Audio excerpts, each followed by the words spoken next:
Silaturahmi politik antara PKS dan juga PSI membuka wacana baru terkait konstelasi pilkada serentak di banyak daerah. Perbedaan arah keduanya pada pilpres lalu kini seakan menjadi cair, mengingat konstituen kedua partai politik disebut berasal dari dua entitas yang berbeda. Lalu seberapa mungkin kedua kekuatan ini bisa bergabung pada pilkada nanti? Lalu bagaimana dengan isu cawe-cawe Jokowi yang sebelumnya dihembuskan oleh elit PKS? Dan untuk menjawab serta menganalisanya, sudah bersama kami dua orang narasumber, ada juru bicara Partai Keadilan Sejahtera Muhammad Iqbal, serta Direktur Eksekutif Indo Strategik Ahmad Khairul Umam. Assalamualaikum, selamat malam Mas Iqbal dan Mas Umam. Waalaikumsalam. Selamat malam Mas Bram. Selamat Mas malam Iqbal. semuanya. Saya langsung saja kalau begitu, saya ke Mas Iqbal terlebih dahulu. Jadi artinya Mas, dengan pertemuan ini, kemarin Mas Kaisang sudah menyebut dua daerah, paling tidak ada Lebak, ada Bekasi. Ini memang sudah disepakati atau masih ketuk pintu awal dulu silaturahminya begitu Mas Iqbal? Ya, memang dalam politik pilkada tentu saja berbeda dengan pilpres ya. Karena pilkada ini kita harus memiliki kursi yang penuh. Dan kepentingan adalah kepentingan daerah. Jadi memang secara tanpa diatur pun, tanpa ada by design, teman-teman di bawah memang mencari partai-partai atau pasangan yang memiliki kursi. Dan tentu saja sesuai dengan visi dan misinya. Dan memang kebetulan di Lebak dan di Banten kita sudah bersama-sama berkoalisi. Yang kedua adalah pertemuan ini adalah ajang silaturahim ya. Karena minggu lalu juga Perindo sudah datang ke PKS, kali ini ke PSI ya. Artinya kami sebagai partai yang saat ini berada di luar pemerintahan juga sangat terbuka berkomunikasi dengan yang berada di dalam. Karena bagi kami berada di luar atau di dalam itu sama terhormatnya. Ya, tidak hina di luar, di dalam juga tidak mulia. Artinya sama saja. Jadi kami melihat pertemuan ini adalah pertemuan silaturahim biasa yang tentu saja membuka pendidikan politik bagi masyarakat kita, bahwa dalam politik memang harus ada komunikasi dan silaturahim. Baik, Mas Iqbal, kalau kemudian bicara soal Banten, saya ingat ada koalisi Banten Maju begitu, PKS dan PSI ada di dalamnya bersama. Apakah itu menjadi titik awal atau pintu pembuka, atau jangan-jangan itu hanya satu dari banyak daerah yang kemudian nanti akan bisa bersama kedua partai ini? Ya, tentu saja ini sebuah sebuah jalan ya. Bagaimana di Banten PKS menjadi wakilnya Gerindra dan PSI mendukung kayaknya ya. Kemudian juga di Jawa Tengah kami juga banyak berkoalisi dengan PDIP. Ini tentu saja sebenarnya bukan hal yang baru. Kalau di daerah itu sudah banyak sebenarnya antara PDIP, PSI, PKS itu sudah banyak. Cuman tidak terekspos saja. Seperti hari ini kami di PDIP di Jawa Tengah ya, dengan di Boyolali, di berbagai daerah-daerah itu kami sama PDIP. Di Banten dengan PSI juga ada. Jadi tetapi dengan partai lain juga banyak gitu. Artinya kami tidak menutup semua partai, tetapi kami dalam konteks pilkada memang tidak mudah mencari pasangan. Dan memang setiap partai politik harus menentukan pilihan-pilihan itu. Baik, oke, saya ke Mas Umam terlebih dulu kalau begitu. Jadi artinya ini akan secair itu Mas Umam, mengingat kalau kita lihat di konstelasi Pilpres kemarin rasanya agak sulit bersatu begitu kedua unsur dan pemilih dari partai ini begitu. Ya Mas Bram, memang dalam konteks pilkada, ketegangan termasuk juga rumusan koalisi yang ada di Pilpres hampir bisa dipastikan mencair. Dan tidak bisa kemudian rumusan dari Pilpres itu diterapkan secara letterleh pada level daerah. Karena masing-masing memiliki lokalitas yang berbeda, memiliki dinamika politik yang berbeda, dan juga ego elit di level daerah yang juga sangat berbeda.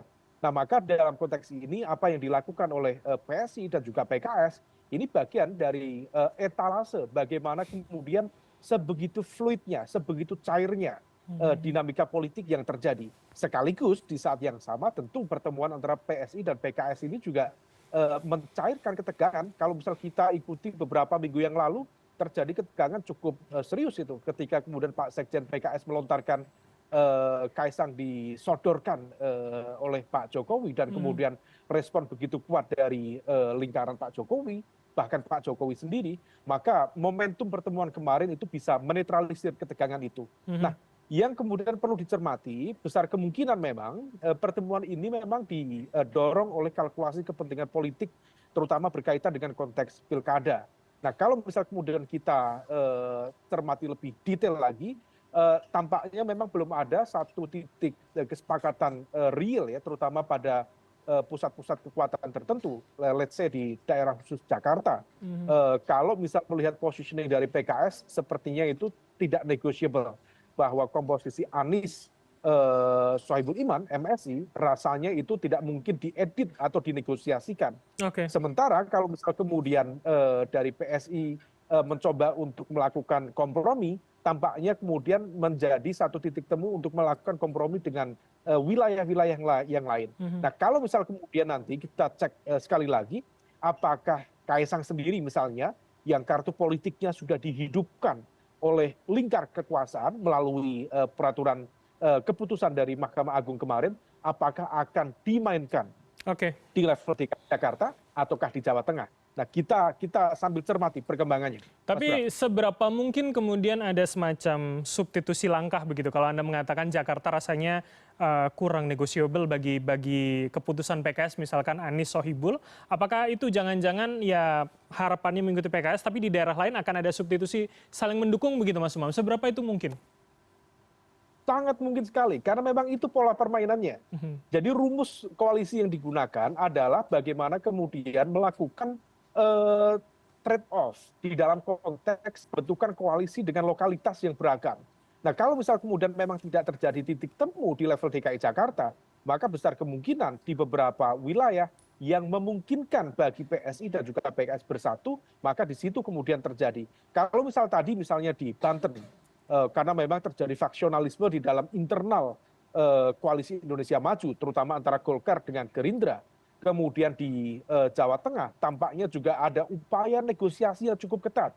Di satu sisi ada lingkaran di sekitar Pak Jokowi misalnya, yang mencoba untuk mendorong Kapolda Pak Lutfi saat ini untuk maju sebagai cagup. Tetapi di saat yang sama, kemudian Gerindra juga semakin menguat untuk mengusung salah satu kader terbaiknya. Nah, ini yang kemudian tampaknya akan terus menjadi ruang negosiasi, terutama kalau misal kemudian ada keputusan resmi dari PSI, kemana kemudian Kaisang akan dimainkan dalam konteks pertarungan pilkada nanti. Nah, ini yang kemudian akan digunakan oleh PSI terutama untuk melakukan negosiasi sekali lagi dengan PKS yang kemudian akan menentukan bagaimana kompromi dan juga pembentukan kepentingan ke depan.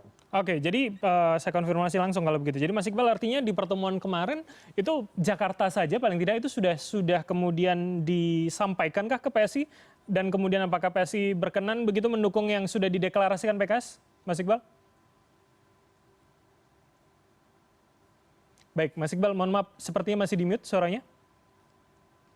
Ya, saya kira agenda pertemuan silaturahmi ini juga bagian dari komunikasi politik kami kepada partai-partai, bukan hanya PSI ya. Kemarin minggu lalu dari Perindo, agar instruksi dari pimpinan, keputusan pimpinan untuk mengamankan Jakarta dengan pasangan aman ini, Anies Sohibul Iman ini, bisa berjalan dengan baik. Jadi kami sudah final dan sudah putusan pimpinan dari berbagai macam komunikasi politik, dan kami memutuskan kami mengusung Anies Sohibul Iman. Jadi saya kira kalau ingin mengubah, saya kira itu sangat susah ya, karena itu sudah keputusan. Tetapi kami melihat memang PSI ini kan memiliki 8 kursi. Dan PKS itu ada 18 kursi. Nasdem juga punya beberapa belas kursi, saya juga lupa jumlahnya. Tapi saya kira kalau ada dukungan dari PSI, saya kira juga ini menjadi memperkuat. Jadi kami pikir bahwa kami sedang menggalang dukungan untuk pasangan aman ini, dan nanti mungkin akan ada juga kunjungan ataupun bertemunya dengan pimpinan-pimpinan partai lain, khususnya membahas Jakarta. Oke, artinya pun nanti akan bersama dengan PSI, utamanya di Jakarta, PSI yang akan mengikuti putusan dari PKS, begitu ya? Iya, saya kira itu. Karena itu sudah diputuskan, kami ingin mengamankan Jakarta. Oke, tapi yang menarik pula tadi Mas Umam mengatakan bahwa ya memang hari ini banyak terjadi gesekan begitu antar koalisi Indonesia Maju. Apakah itu juga kemudian menjadi celah bagi PKS untuk bisa berkomunikasi dengan pihak-pihak dari Indonesia Maju begitu? Sebetulnya Banten, Jawa Tengah, Jawa Barat begitu?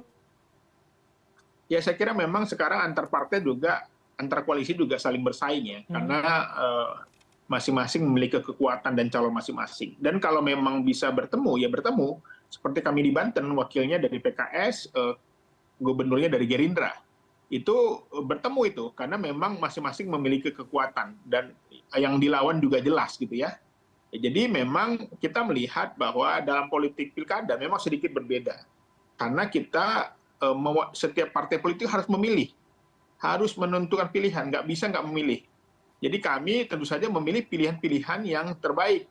Kalaupun tidak bisa yang terbaik, ya terbaik dari yang terburuk, kira-kira begitu. Tetapi lagi-lagi yang terpenting adalah bagaimana ke depannya politik di Indonesia ini bisa sama-sama bergandengan tangan membangun bangsa ini ke depan. Pun artinya ada kemungkinan bisa mengusung nama Kaisang begitu ya untuk Jawa Tengah dari PKS, Mas Iqbal? Ya saya kira sama ini kita belum memutuskan, masih mengkaji ya, masih melakukan lobby-lobby politik, tapi segala kemungkinan dalam politik bisa saja terjadi, bisa juga PSI juga mendukung kader PKS di tempat lain. Oke, baik. Saya ingin mengkaitkan begitu ketika tadi Mas Umam sudah mengingatkan bahwa beberapa waktu yang lalu kemudian Sekjen Anda juga mengatakan soal cawe-cawe Jokowi begitu pada kemudian nama Kaisang yang rasanya diberi karpet merah. Nah, apakah kemudian statement itu akhirnya menjadi cair ketika kemarin sudah bertemu antar pimpinan partai begitu, Mas Iqbal? Ya, tentu saja kemarin sudah berbalas pantun ya, dan ini tentu saja menjadi salah satu budaya positif ya, bagaimana Sekjen PKS juga jelaskan ke Mas Kaisang bahwa memang cerita itu dalam dinamika politik itu biasalah, ada perbedaan informasi dan lain-lain. Tapi komunikasinya sudah saling cair, sudah saling berbalas pantun, dan tentu saja kami sebagai tuan rumah memberikan layanan yang terbaik buat tamu-tamu kami. Oke, jadi artinya statement ini bukan kemudian menjadi ganjalan begitu ya. Saya akan minta nanti tanggapan dari Mas Iqbal maupun Mas Umam bagaimana analisanya ke depan. Tapi jangan kemana-mana terlebih dahulu pemirsa, karena kami akan jeda sejenak. Pemirsa, tetaplah bersama kami di Pilihan Indonesia.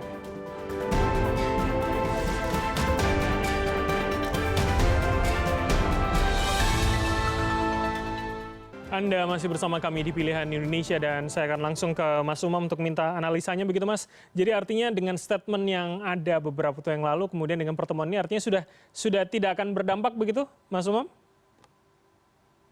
Ya tentu sebagai sebuah bagian dari dinamika politik, kalaupun terjadi luka dalam proses komunikasi itu hal biasa. Tetapi bagaimana kemudian memitigasi. Saya pikir apa yang dilakukan oleh PSI bersilaturahmi ke PKS itu salah satu hal yang cukup positif. Setidaknya untuk meredakan ketegangan dan lain sebagainya. Dan yang terpenting adalah kesiapan partai-partai untuk menghadapi kontestasi kekuasaan di pilkada itu nanti. Karena bagaimanapun juga spektrum kemenangan pilkada itu akan menentukan bagaimana kemudian kemenangan di pemilu 2029 yang akan datang. Maka ini betul-betul sangat penting dilakukan. Dan yang terpenting lagi, tampaknya memang belum ada komunikasi kemarin ya, belum ada satupun hasil kompromi dan juga negosiasi terkait dengan konteks lokalitas tertentu. Barangkali sifatnya penjajakan dan tentu itu sangat baik sehingga at any time, terutama menjelang penutupan nanti menjelang pilkada itu kemudian bisa dilakukan di detik-detik terakhir. Barangkali kemudian PKS memiliki preferensi yang berbeda dengan PSI, tetapi setidaknya hal ini kemudian bisa menjadi upaya untuk membuka kunci yang selama ini mengalami komunikasi yang tersumbat di antara dua partai tersebut. Nah, kalau kemudian Anda mengatakan itu kunci, pertanyaannya kuncinya mungkin untuk elit, tapi pemilihnya bagaimana? Apakah kemudian militansi yang dimiliki oleh kedua belah partai, terutama pada Pilpres lalu, itu juga bisa secair itu kemudian ketika calon-calon di daerah-daerah itu kemudian bisa bersama begitu, Mas Umam? Iya, memang ini yang menjadi unik ya, karena polarisasi dan juga faksionalisme di level Pilpres itu seringkali kemudian menjadi buyar ketika kemudian para pemilih dihadapkan pada lokalitas yang sangat berbeda, bahkan sangat bertolak belakang. Maka kalau misalnya kemudian kita cermati, ini bukan hanya pada level perbedaan orientasi di Pilpres, termasuk yang memiliki preferensi yang sama ketika Pilpres, ketika kemudian dihadapkan pada kemudian lokalitas yang berbeda, mereka bisa berbenturan satu sama lain. Saya pikir Banten adalah sebuah etalase yang sangat terbuka, yang sangat clear bagaimana kemudian soliditas KIN, Koalisi Indonesia Maju, justru mengalami keretakan pada level awal komunikasi di level pilkada atau pilgub Banten itu sendiri. Nah, maka di sini upaya mencairkan komunikasi itu menjadi penting supaya kemudian partai-partai tidak mudah dikunci langkahnya oleh kekuatan-kekuatan politik yang lain. Oke. Nah, adapun kemudian yang sudah mengunci seperti PKS sudah memasang garis pasti itu Anies MSI atau Sohibul Iman. Meskipun kemarin sindiran dari Kaisang ya itu sebenarnya juga cukup penting untuk dijadikan kontemplasi meskipun Kaisang agak offset ya. Itu bukan Pak Presiden PKS menjadi Calon gubernur. Gubernur DKI Jakarta. Konteksnya adalah ketika kemudian PKS memegang kekuatan besar, bahkan terbesar, jawara di level pileg, maka seharusnya memang PKS memiliki tingkat kepercayaan yang lebih tinggi untuk mengajukan kader terbaiknya sebagai pilgub. Nah, situasi ini yang tampaknya kemudian terus dicarikan titik temu, dan saya pikir ini langkah positif, dimanapun nanti kartu politik Kaisang akan dihidupkan, di situ barangkali akan menjadi sebuah landasan yang cukup kuat untuk menata koalisi ke depan. Baik, ini menarik. Dicarikan titik temu begitu. Saya konfirmasi ke Mas Iqbal. Jadi artinya kalau kemudian yang cair bisa di elit, pemilihnya di daerah-daerah akan bisa ada titik temunya tidak, Mas Iqbal? Ya, saya kira memang tadi lagi-lagi pilkada ini memang sedikit berbeda ya, karena kepentingan lokal ya. Kadang-kadang calon yang dicalonkan juga bukan kader sendiri, bisa jadi hanya mengusung, bisa jadi hanya memberi dukungan gitu ya. Jadi memang usung-mengusung dalam konteks pilkada sedikit berbeda dengan pilpres. Sedikit mengabaikan ideologi lah, karena tadi kadang-kadang karena untuk maju itu syaratnya harus ada 20%, kadang-kadang yang dicalonkan itu bukan kader partai, bisa jadi ada tokoh masyarakat, ada tokoh agama, ada pengusaha, ada akademisi ya, yang mereka memerlukan perahu. Tetapi lagi-lagi di dalam konteks pilkada kita juga memiliki syarat dan ketentuan berlaku. Ketika ingin diusung ada syaratnya, yaitu bagaimana memahami, ada masuk anggota partai, ada yang harus memahami visi misi partai, ada ikut pelatihan, dan ini semuanya tentu saja bagian dari proses untuk supaya membuat kepemimpinan ke depan lebih baik. Jadi kami melihat dalam konteks pilkada sedikit berbeda. Oke, Mas Iqbal, tapi begini. Kebingungan kami publik tentu adalah bagaimana PKS yang memiliki massa basis Islam, PSI memiliki nasionalis, bisa ketika calonnya ini dipertemukan, atau kemudian calonnya misalkan bukan PKS, bagaimana massa PKS bisa akan mengikuti itu? Apakah kemudian militansi itu ya siapapun yang akan ditentukan partai begitu, Mas? Ya, sedikit berbeda adalah contoh di Banten ya, bahwa gubernurnya dari Gerindra, ketua DPRD, wakilnya dari PKS. Tentu saja kami menerima karena kami juga punya calon gitu. Bukan hanya mendukung saja, tetapi kami punya kaki ya, di sana yang bisa memperjuangkan aspirasi kami. Berbeda kalau hanya mendukung ya. Kalau hanya mendukung seperti di Lebak itu gubernur calon bupatinya dari PKS, wakilnya dari PSI. Ya, jadi tentu saja kami sebagai partai yang diusung dan didukung juga memiliki kesempatan besar untuk bagaimana memperjuangkan visi dan misi partai. Jadi konteksnya sedikit berbeda memang karena yang diusung adalah kader PKS. Oke, tapi bagaimana ketika yang hari ini PKS memang rasanya cukup jauh dengan Pak Jokowi, tapi dalam pilkada bisa mendukung misalkan calon yang dari PSI begitu, Mas Iqbal? Ya lagi-lagi kadang-kadang yang dicalonkan itu kan bukan berarti juga kader partai, bisa jadi profesional yang numpang gitu ya. Yang tentu saja kami punya sistem wawancara, dan setelah kami wawancara ya ternyata memang sesuai dengan visi misi kami dan bersedia berkenan menyampaikan aspirasi kami, tentu saja ini kami akan pilih apa lagi yang salah satu kandidatnya adalah kader PKS.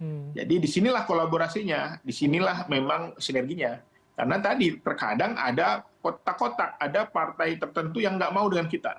Lalu kita nggak punya pilihan, misalnya tinggal tersisa PKS dan PKS, terus saja nggak ada pilihan, kira-kira begitu. Oke, baik. Saya ke Mas Umam kalau begitu. Jadi artinya Mas, yang mana yang kemudian paling menentukan ketokohannya atau mesin partainya nanti akan bisa membawa calon itu bisa menjadi menang?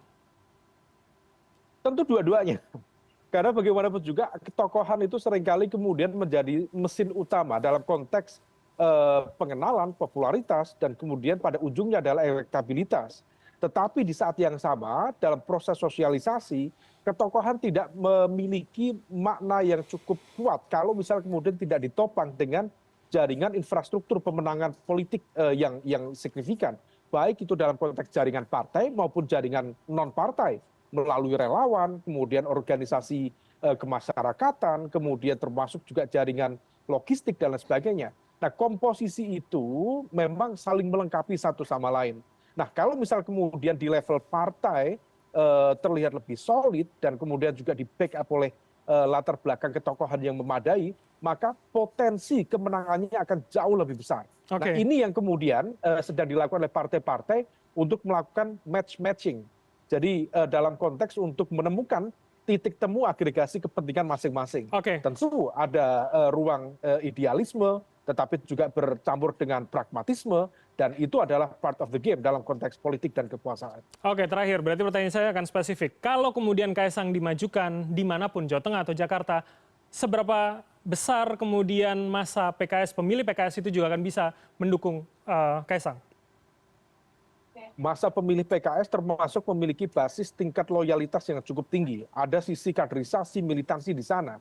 Kalau misal kemudian akhirnya Kaisang dihidupkan kartu politiknya di lokasi, di momentum yang kemudian berhadapan-hadapan dengan mesin politik PKS, besar kemungkinan tidak akan ketemu. Maka kemudian di level ini semuanya akan bergantung pada dinamika. Misal kalau misal kemudian Kaisang dimainkan di DKI Jakarta, bergandengan dengan Pak Ridwan Kamil misalnya, maka di level itu akan terjadi benturan dalam konteks kompetisi yang kemudian tidak bisa terelakkan. Maka ini yang kemudian menjadi fondasi yang kuat harus ditanamkan kedewasaan, tetapi ini lokalitas tidak bisa kemudian dijadikan sebagai titik kunci dalam format koalisi di luar. Artinya kalau misal benturan di level Jakarta, maka tetap terbuka komunikasi dan juga potensi koalisi di tempat-tempat lain, di mana kemudian masing-masing kader tentu memiliki kalkulasi kepentingan yang berbeda-beda. Oke, ditentukan signature dari masing-masing daerah begitu ya. Terima kasih, kami tentu akan menunggu bagaimana ke depannya. Terima kasih atas waktu para narasumber. Ada Mas Iqbal, Jubir Partai Keadilan Sejahtera, serta Mas Khairul Umam, Direktur Eksekutif Indo Strategik telah bergabung sama kami. Selamat malam, sehat selalu semuanya.